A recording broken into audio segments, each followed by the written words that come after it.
আসসালামু আলাইকুম। আমি মোহাম্মদ সৈফুল ইসলাম, রুকনমিয়া, উপজেলা কুলাউড়া, জেলা মৌলভীবাজার, রুকনটিলা ইকো পার্কের স্বত্বাধিকারী।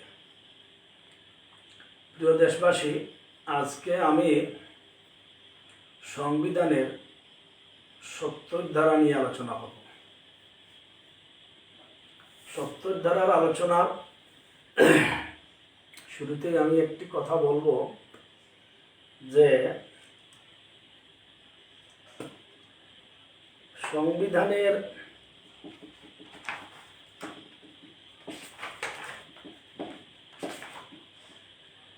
৩৯ অনুচ্ছেদে গণপ্রজাতন্ত্রী বাংলাদেশ সংবিধানে জনগণের বা যে কোনো লোকের কথা বলা, বাক স্বাধীনতা, ভাব প্রকাশের স্বাধীনতা বা চিন্তা চেতনার স্বাধীনতা দেওয়া হয়েছে। কিন্তু কোনো সরকারের আমলে কোনো মানুষ গঠনমূলক সরকারের কোনো সমালোচনা করলে তাকে নানা ধরনের নির্যাতনের শিকার হইতে হয়। যাই হোক, তো সংবিধানের ৩৯ অনুচ্ছেদে বাক স্বাধীনতার কথা বলা হইল। এর ফলে সংবিধানের ৭০ অনুচ্ছেদে বাক স্বাধীনতাকে কবর দেওয়া হলো। অর্থাৎ আমরা যে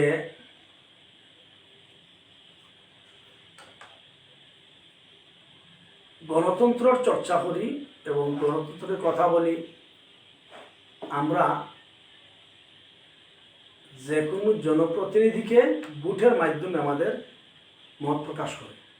জনপ্রতিনিধি বা সংসদ সদস্য সংসদে গিয়ে আমাদের পক্ষে উনি যা বলেন, জনগণের কথা ইনডাইরেক্টলি উনি তুলে ধরেন, অর্থাৎ ইনডাইরেক্ট গণতন্ত্রের মাধ্যমে। এখন এই সংবিধানের ৭০ অনুচ্ছেদ আমি যদি পুরাটা পড়ি, এখানে লেট হবে।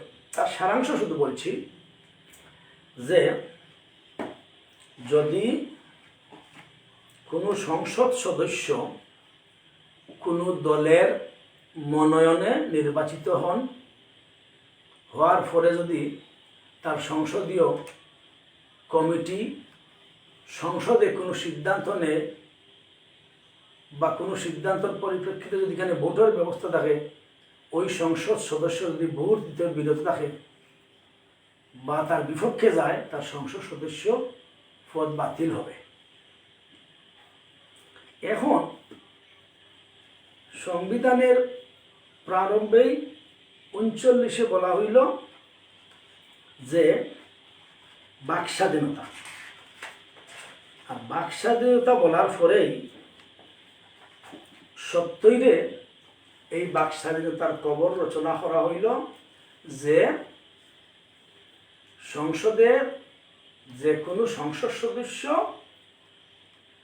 গিয়া তার ইচ্ছা মাফিক কোনো ভালো মন্দ কথা বলা বা অন্যায়ের বিরুদ্ধে কোনো কথা বলা যেভাবে না বলতে না পারে, সংসদ সদস্যের মুখে একটা লাগাম দিয়া দিলেন যে তার যে দল থেকে সে নির্বাচিত হবে, সেই দল যদি কোনো সিদ্ধান্ত নেয় সংসদে, তার বিপক্ষে যদি ভোট দেয়, নীরবতা পালন করে, অনুপস্থিত থাকে, তাহলে তার সংসদ সদস্য পদ বাতিল হবে।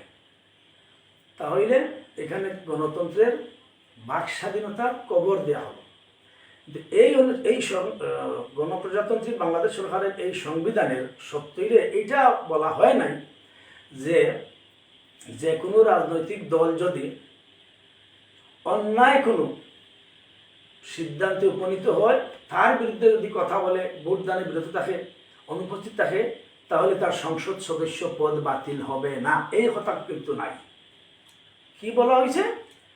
যে কোনো ধরনের সিদ্ধান্ত তার দল যদি নেয় আর দলের সিদ্ধান্তের বিপক্ষে সে ভোট দেয় বা বিরত থাকে বা অনুপস্থিত থাকে, তাহলে তার সংসদ সদস্য পদ বাতিল হবে।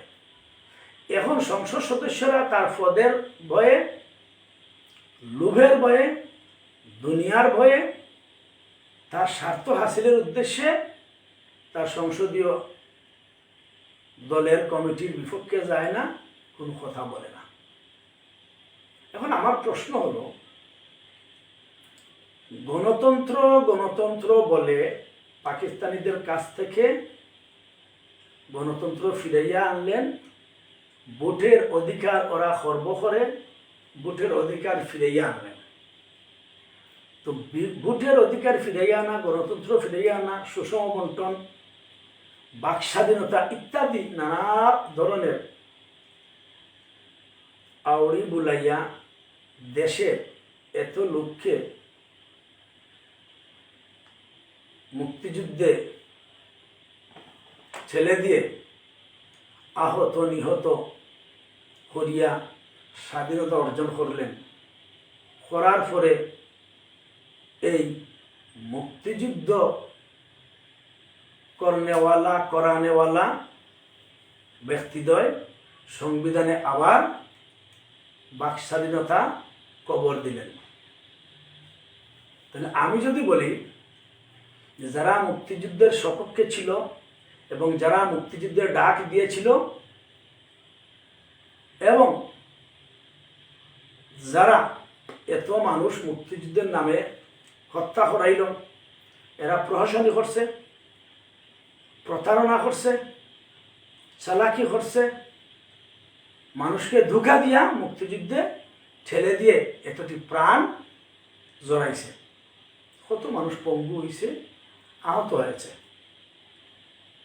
এখন আমি যদি বলি এই মুক্তিযুদ্ধের কবর রচনা হয়েছে সংবিধানের 70 অনুচ্ছেদে, এই বিষয় নিয়ে অনেক সাংবাদিক, সুশীল সমাজ, দেশের বিভিন্ন লোকজন বিভিন্ন সময় বিভিন্ন কথাবার্তা এটা নিয়ে উঠাইছে। এটা বাতিল হওয়ার জন্য কিন্তু কোনো সরকারই উঠায় নাই। আওয়ামী লীগ, বিএনপি, জাতীয় পার্টি, কোনো সরকার এই সংবিধানের 70 অনুচ্ছেদ বাতিল করে নাই। তাহলে আপনারা মুক্তিযুদ্ধের সপক্ষের শক্তিরা দেশও চালাইলেন, এর আগে আপনারা বাক স্বাধীনতার কথা, অধিকারের কথা, গণতন্ত্রের কথা, ভোটের অধিকারের কথা বিভিন্ন কিছু বলিয়া এত লোক যে আপনারা হত্যা করাইলেন মুক্তিযুদ্ধে।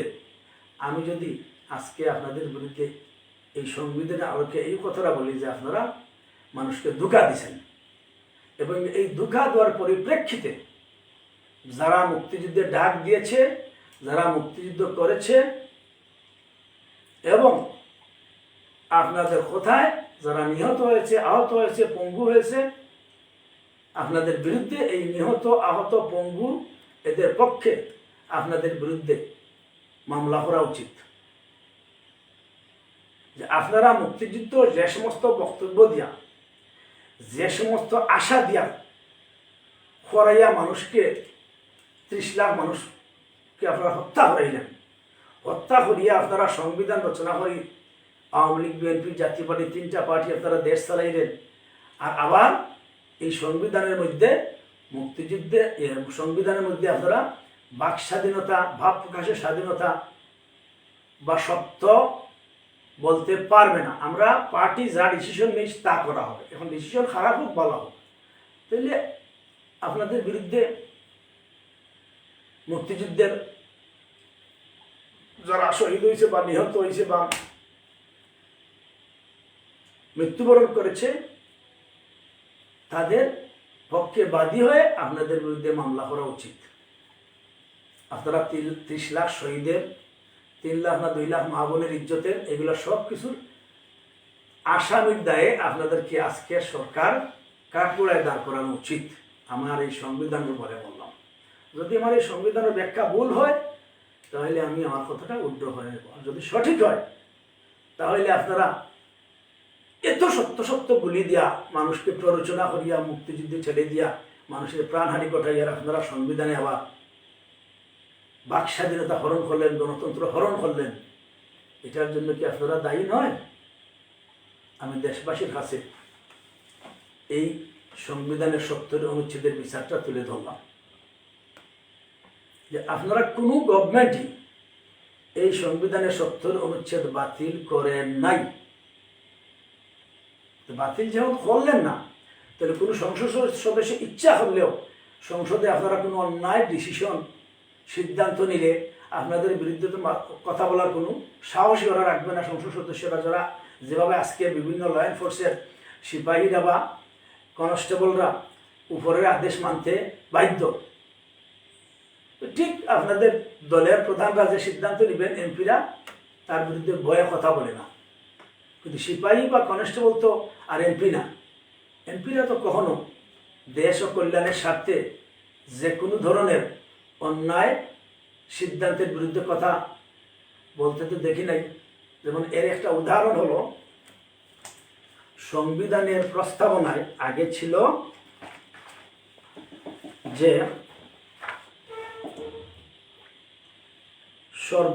সংবিধানের প্রস্তাবনার দ্বিতীয় প্যারায় আগে ছিল সর্বশক্তিমান আল্লাহর উপর পূর্ণ আস্থা ও বিশ্বাস, জাতীয়তাবাদ, গণতন্ত্র এবং সমাজতন্ত্র অর্থাৎ অর্থনৈতিক ও সামাজিক সুবিচারের সেই সকল আদর্শ ও সংবিধানের মূলনীতি হইবে। কিন্তু দেখা যায় 2011 সালের সংবিধানের প্রস্তাবনায় দ্বিতীয় প্যারায় আল্লাহর নামটি উঠাইয়া দেওয়া হইল। এটার মধ্যে কারণটা কি দেশবাসীর কাছে বিচার আমার। 2011 সালের যে সংবিধান, এটার মধ্যে প্রস্তাবনার দ্বিতীয় প্যারায় আল্লাহর উপরে পূর্ণ আস্থা বিশ্বাস এটা উঠাই দিয়া দিলেন। এটা কি ঠিক হলো? তারপরে এর আগের সংবিধানের প্রস্তাবনার উপরে ছিল বিসমিল্লাহির রহমানির রহিম, তার অর্থ দয়াময় পরম দয়ালু আল্লাহর নামে। এখন দেখা যায় 2011 সালের সংবিধানে যুক্ত করা হয়েছে পরম করুণাময় সৃষ্টিকর্তার নামে। আমি দেশবাসীর কাছে এটা শুধু তুলে ধরলাম যে বিসমিল্লাহির রহমানির রহিম পরম করুণাময় সৃষ্টিকর্তার নামে অর্থ এটা সঠিক। এখানে খালিক নামে কোনো শব্দ আছে? তাহলে মুক্তিযুদ্ধের সপক্ষের শক্তি হয়, মুক্তিযুদ্ধের গুলি আউলাইয়া এই যে একটা সাম্প্রদায়িক দাঙ্গার মতো আপনারা দেশ স্বাধীনতা করাইলেন, মুক্তিযুদ্ধের সপক্ষের শক্তি আর বিপক্ষের শক্তি বলিয়া বিভিন্ন ধরনের আশার বাণী দেখাইয়া বা ন্যায় নীতি দেখাইয়া বা গণতন্ত্রের প্রতিষ্ঠা দেখাইয়া আজকে আপনারা কি রাখছেন সংবিধানে বিসমিল্লাহর অর্থ যেটা দয়াময় পরম দয়ালু আল্লাহর নাম, এখানে আপনারা আবার এটা নিষেধ দিলেন লাগাইয়া পরম করুণাময় সৃষ্টিকর্তার নাম। এটা আপনারা কেন দিলেন? এটার কারণ কি? দেশবাসীর কাছে আমার বিচার হইল। প্রস্তাবনার মধ্যে আল্লাহর উপর পূর্ণ আস্থা বিশ্বাস এটাও আপনারা উঠাই দিলেন। এটার মধ্যে কারণ কি? এটা আপনারা দেশবাসী বুঝবেন। এখন আমি যদি বলি আমাদের মৌলভীবাজার জেলার রাজনগর উপজেলার একজন ভদ্রলোক ছিল, তার নাম আতাউর রহমান। সে যে কোনো ইলেকশন আসলেই একটা কথা বলতো, ওই ইউনিয়নের একটা জনগোষ্ঠী ফিশারম্যান বা তারা মাছ ব্যবসা করতো, মাছ মারতো, তাদের হাওর অঞ্চলে তাদের বাড়ি, আর বস্তি এলাকায় উঁচু অঞ্চলে এক সাইড কিছু জনসাধারণের বাড়ি।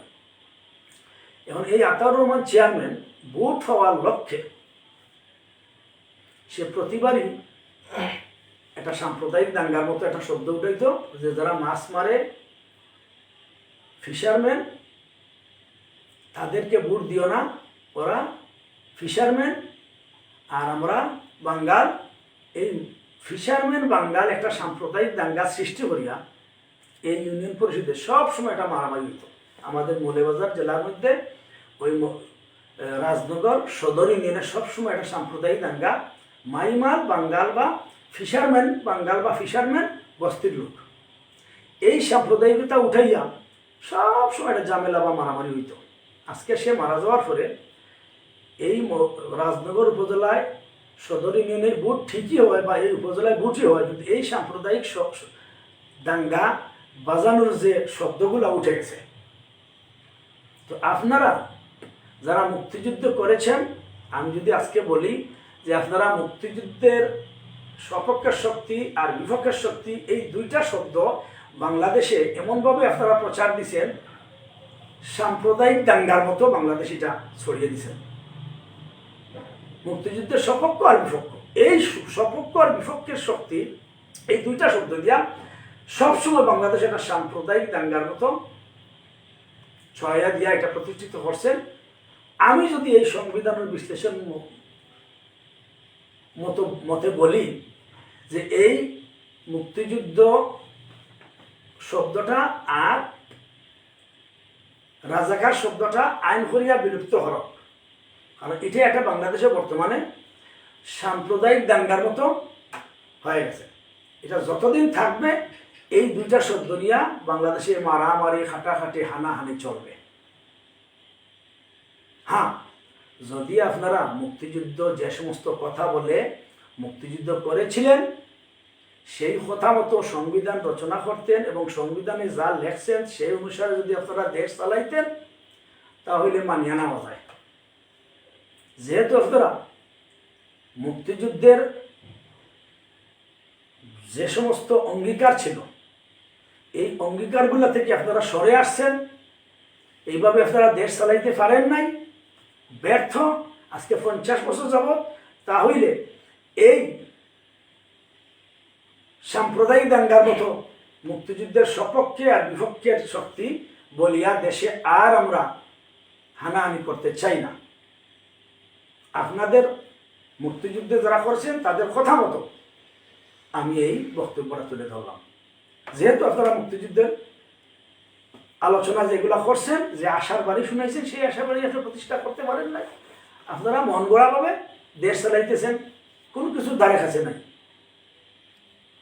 এটা আমার দেশবাসীর কাছে দাবি। আমার এই কথাগুলো সত্য কি মিথ্যা, সঠিক কি বেঠিক আপনারা বলবেন। কারণ বর্তমানে আমি আরো একটা কথা বলি মুক্তিযোদ্ধাদের সম্পর্কে। মুক্তিযুদ্ধ যারা করেছে তাদের একটা ট্রাস্ট আছে, তাদেরকে বলা হয় মুক্তিযুদ্ধ কল্যাণ ট্রাস্ট। এই মুক্তিযুদ্ধ কল্যাণ ট্রাস্টে 100 কতটা না 200 কতটা আমি ভুলে গেছি মিল কারখানা, দোকান, ব্যবসা বাণিজ্য, অনেক প্রতিষ্ঠান ছিল। এখন আপনারা মুক্তিযুদ্ধ যারা করেছেন এই মুক্তিযুদ্ধ কল্যাণ ট্রাস্ট আপনারা পরিচালনা সবসময় করে আসছেন। এই মুক্তিযুদ্ধ কল্যাণ ট্রাস্টের এতটা মিল কারখানা, ব্যবসা প্রতিষ্ঠান এতগুলো আজকে জিরো পর্যায়ে চলে আসলো কেন? দেশ চালাইতে হয়তো আপনারা ব্যর্থ মানলাম, বহু লোকের চিন্তা চেতনা, মত পথ, এই সেই, এটা ধরিয়ে দিলাম, কিন্তু মুক্তিযুদ্ধ কল্যাণ ট্রাস্ট তো আর কেউ চালায় নাই। মুক্তিযুদ্ধ কল্যাণ ট্রাস্টের চেয়ারম্যান, সেক্রেটারি, মহাসচিব, এই সেই মিলিয়ে আপনারা মুক্তিযুদ্ধরা চালাইছেন।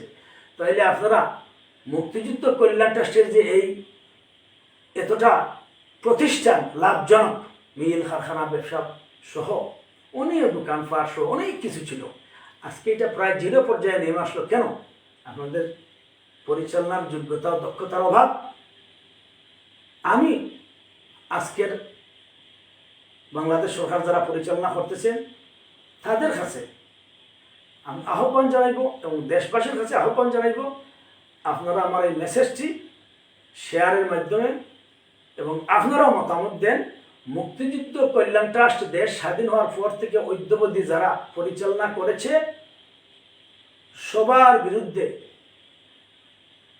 জাররা করে পাই টু পাই তদন্ত করে দুর্নীতি কোথায় হয়েছে ওটা দেখে তাদের বিরুদ্ধে ব্যবস্থা নেওয়ার জন্য আমি আবার বলছি দেশবাসীর উদ্দেশ্যে যে মুক্তিযুদ্ধ কল্যাণ ট্রাস্ট দেশ স্বাধীনের পর থেকে অদ্যাবধি যারা পরিচালনা করেছে এই কল্যাণ ট্রাস্টের সম্পত্তির পরিমাণ কতটুকু ছিল আর আজকে কতটুকু হয়েছে, কী কারণে এটা ধ্বংস হইল, লাভজনক না হয়ে এটা বিক্রি করিয়া ধ্বংসের দিকে ঠেলে দিয়ে জিরো পর্যায়ে আসলো, কে কিভাবে কতটুকু ধ্বংস করেছে, কার আমলে হয়েছে, এটা ভালোভাবে খোঁজখবর নিয়ে তদন্ত করিয়া এদের বিরুদ্ধে প্রয়োজনীয় ব্যবস্থা গ্রহণ করার জন্য আজকে আমার এখানেই সমাপ্তি।